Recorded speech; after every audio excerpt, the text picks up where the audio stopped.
এই মুহূৰ্তত দিবলৈ ব্ৰেকিং নিউজ জুৰিয়াত ভয়ংকৰ ধৰ্ষণ কাণ্ড ধৰ্ষণ কৰি লম্পট যুৱকে কৰিলে জঘন্য কাণ্ড ধৰ্ষিত মহিলাগৰাকীৰ অৱস্থা সংকটজনক ইপিনে তেজেৰে লুতুৰি পুতুৰি অৱস্থাত নগাঁও চিকিৎসালয়ত ভৰ্তি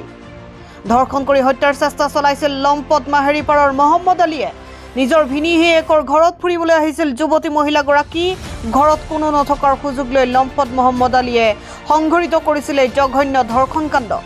নিৰ্বাচনৰ দিনাই মাহেৰীপাৰত সংঘটিত হৈছে এক ভয়ংকৰ ধৰ্ষণৰ কাণ্ড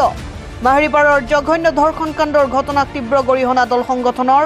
জুৰি আৰক্ষীয়ে 24 ঘণ্টাৰ ভিতৰত ধৰ্ষণ কাণ্ডৰ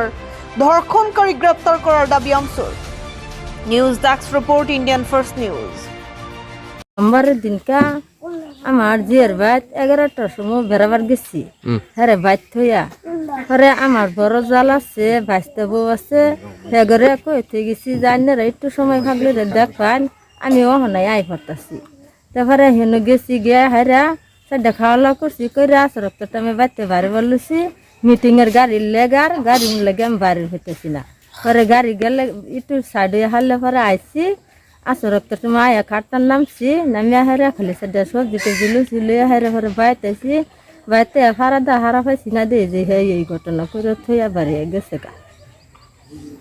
কোনে কি কোনে কৰিছে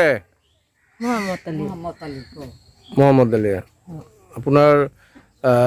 সৰু ভণ্টি ন হ্যাঁ আমাৰ বোন সৰু বোন বেয়া কাম কৰিছে হ্যাঁ বেকম কৰছে আচ্ছা থানাত কেছ কৰিছে হ্যাঁ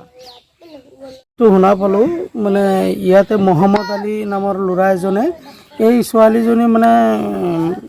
বুবা হয় ই মানে বিনি যোৱাৰ ঘৰত আহিছিলে কিন্তু বিনি কেৰেলা আৰু বন্তিটো তাৰ মানে হেৰিত গৈছিলে নগাঁৱলৈ গৈছিলে ঘৰত ই অকলে আছিলে কিন্তু এই মহম্মদ আলী দুষ্টটোৱে এই ছোৱালীজনীক ঘৰৰ ভিতৰত মানে বেয়াকে যিটো আমি দেখা পালোঁ বেয়াকে ৰেপ কৰিছে আৰু এই ছোৱালীজনীৰ ব্লাড যেনেকৈ ব্লাড ওলাইছে কালি নগাঁও মুকলি হস্পিটেলত গুপ্তংগত আঘাত কৰিছে নেকি হয় যিটো মানে বেয়া কাম কৰাৰ পিছত যিটো আমি শুনা পালোঁ এই ভুক্তভোগীৰ পৰা যিটো শুনা পালোঁ তাৰ মানে হাতটো মানে তাৰ বেয়া জেগা দি মানে সোমাই দিছে বুলি এইটো শুনা পালোঁ আৰু এইটো মুকলি হস্পিটেলত লৈ যোৱাৰ পিছত মুকলি হস্পিটেলৰ পৰা তেজপুৰ TMC হস্পিটেললৈ ৰেফাৰ কৰিছিলে কিন্তু ৰাতি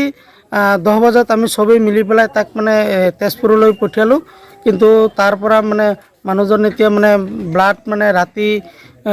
বহুত ব্লাড গৈছে গোটেই দিনটো মানে ব্লাড যোৱাৰ পিছত অসুস্থ অৱস্থাত আছে আৰু এই দুষ্ট চক্ৰটো আগতেও মানে এনেকুৱা মানে চুৰি কাৰ্যৰ লগত জড়িত আমি কেইবাবাৰো তাক চুৰি কাৰ্যত মানে ধৰিছিলোঁ কিন্তু এই দুষ্টটোক উচিত শাস্তি মানে আইনৰ আওতাত আনি ইয়াক ফাঁচি দিব লাগে